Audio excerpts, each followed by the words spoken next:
Happy Monday, ladies and gentlemen. What a weekend. Hope everybody had a safe and wonderful one. This afternoon, I was going back over some older comments from some of my previous videos. And on one of my videos about Altria Group, somebody had mentioned that it was on their watch list, but they hadn't been able to pull the trigger on actually buying the stock, simply because they have moral objections to the business that Altria Group is in, primarily, which is smoking. Obviously, their new slogan is moving beyond smoking, but they do still make and sell more cigarettes in the United States than any other company sells domestically. So, yeah, they still sell something that, is detrimental to the health of the people that consume it. But I personally don't believe that moralizing about investments is a good rabbit hole to go down for really any investor that cares about having a return on their investment. One, it's just because if there wasn't a demand for what they were providing, nobody would use it, and they would go out of business because sales would go to zero. So they are filling a demand. Now, there has been a previous history of unethical deception, sweeping health risks, etc., under the rug, but there have been legal actions regarding that and settlements paid out as a result of those situations. So basically, someone did determine that a wrong action was taken by the business previously. A financial penalty was imposed and paid. Good enough for me. And I don't think simply owning shares of the company necessarily supports the perpetuation of smoking, right? I simply bought shares that represent a piece of a business from a different investor who already held shares. My investment doesn't fund their ongoing operations in any way. Granted, if they were doing share issuances, or this was an IPO or something, yeah, that you might be able to make that argument, but that isn't the case with this, and I would argue that the people who actually consume their products do more to support their business than I do. But the issue with moralizing investments goes a little bit deeper in all actuality, because the truth of the matter is, first of all, basically every index, every ETF holds companies like Altria Group that sell something that's harmful in some way. Okay, so even if you did passive ETF or index-based ETF investing, you would still be in these same companies. But the other thing is that if you look closely at virtually any business you can think of that's large and been around long enough, you can find morally objectionable things almost everywhere. I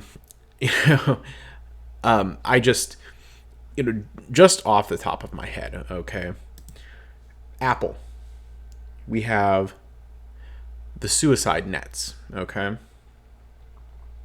So,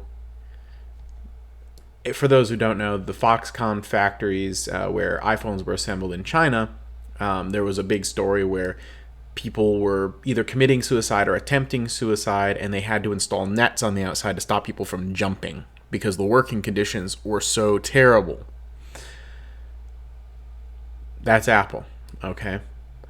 The largest market cap company in the world, so largest weighting in any of the major index-based ETFs, right?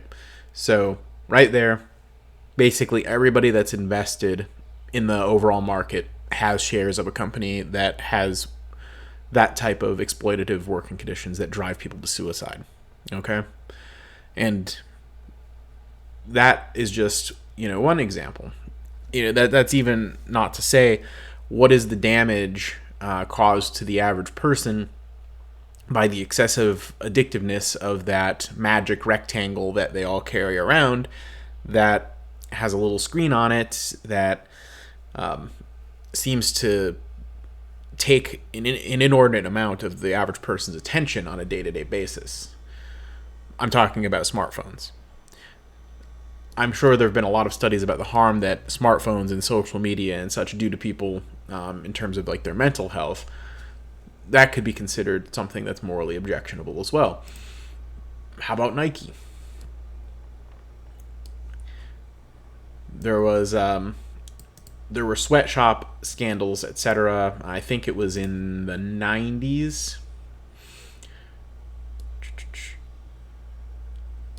Yeah, in 1996, ran a reportage on child labor that included a photo of a 12-year-old Pakistani boy making a Nike football. Okay, so there you go.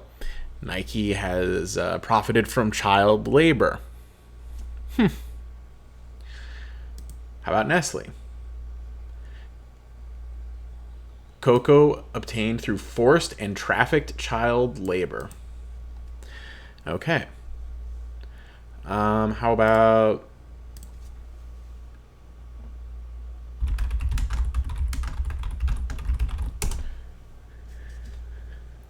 children and adolescents who spend more than 3 hours a day on social media face double the risk of mental health problems, depression, anxiety. Okay. Well, Meta has 3 of the biggest social media platforms in existence, so guess we can't invest in them either. Apple creates, again, the cool, awesome little rectangle everybody has in their pocket, the smartphone, that lets you access these platforms. And heck, Intel, Nvidia, TSM, AMD, they produce the chips that let people manufacture the devices, such as the smartphones and the laptops, etc., that let us access those platforms. So are they responsible too? Where does it end? So if you want to go down that rabbit hole of moralizing your investments, madness awaits. And that's the big reason why I personally don't bother really looking for things that are morally objectionable, because at the end of the day, what the heck would you even buy?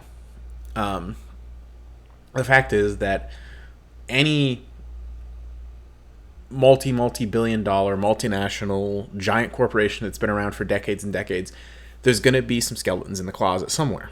Okay? And the point of investing is simply to allocate your capital and try to generate as much of a return as you can on that capital.